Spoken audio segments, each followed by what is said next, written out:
नमस्ते नमस्कार स्वागत है मेरे दोस्त जानता जंग के एक नई वीडियो में। दोस्तों भोजपुरी चहेता सुपरस्टार अवधेश प्रेमी यादव का भौकाल मचाने वाला सॉन्ग, जिस सॉन्ग का टाइटल रखा गया है तोहरा लइका के पैसा दे के पापा कहवाएम। जी हाँ मेरे दोस्त, ये सॉन्ग कब और किस कंपनी के माध्यम से रिलीज किया जाएगा बताऊंगा आप सभी को वीडियो में। दोस्तों वीडियो में आगे बढ़ने से पहले छोटा सा रिक्वेस्ट, अगर आप सब मेरे चैनल पे नए हैं तो प्लीज़ मेरे चैनल को सब्सक्राइब कर ले, साथ ही बाजू वाले बेल आइकन को प्रेस कर दे ताकि जब भी मैं भोजपुरी समाज से हर एक छोटे बड़े खबर डालूँ तो सबसे पहले आप देख सके।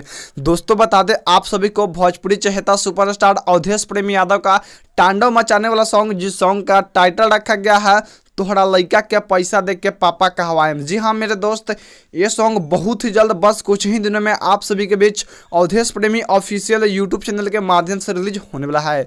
दोस्तों एक बार फिर से बता दूं आप सभी को, भोजपुरी चहेता सुपरस्टार अवधेश प्रेमी यादव का तांडव मचाने वाला सॉन्ग, जिस सॉन्ग का टाइटल रखा गया तोहरा लइका के पैसा दे के पापा कहवाएम। जी हाँ मेरे दोस्त, ये सॉन्ग बहुत ही जल्द, बस कुछ ही दिनों में आप सभी के बीच अवधेश प्रेमी ऑफिशियल यूट्यूब चैनल के माध्यम से रिलीज होने है। तो दोस्तों आप सब इस सॉन्ग के पोस्टर से ही पता लगा सकते हैं कि ये सॉन्ग भोजपुरी इंडस्ट्री के अंदर कितना तांडव मचाने वाला होगा। दोस्तों जबकि इस सॉन्ग के गीतकार हैं निर्मल योगेश, संगीत अवधेश प्रेमी यादव, रिकॉर्डिंग नित्या रिकॉर्डिंग स्टूडियो, निर्माता राकेश कुमार, सहयोगी अनुराग जी, मुकेश यादव इत्यादि। जी हाँ मेरे दोस्त, तो आप सब जैसे ही अवधेश प्रेमी के हर गाने को प्यारा आशीर्वाद देते हैं, उसी तरह इस सॉन्ग को भी प्यार आशीर्वाद दे ताकि ये सॉन्ग भोजपुरी इंडस्ट्री के अंदर एक अलग लेवल का पहचान बना पावे। जी हाँ, जिस सॉन्ग का टाइटल रखा गया है तोहरा लइका के पैसा दे के पापा कहवाएम। जी हाँ मेरे दोस्त, तो जानकारी कैसा लगा नीचे कमेंट सेक्शन में कमेंट करके जरूर बताएं। मैं आप सबका दोस्त कृष्णा शर्मा, फिर मिलते हैं किसी नई टॉपिक के साथ में। तब तक के लिए जय हिंद, जय भोजपुरी समाज।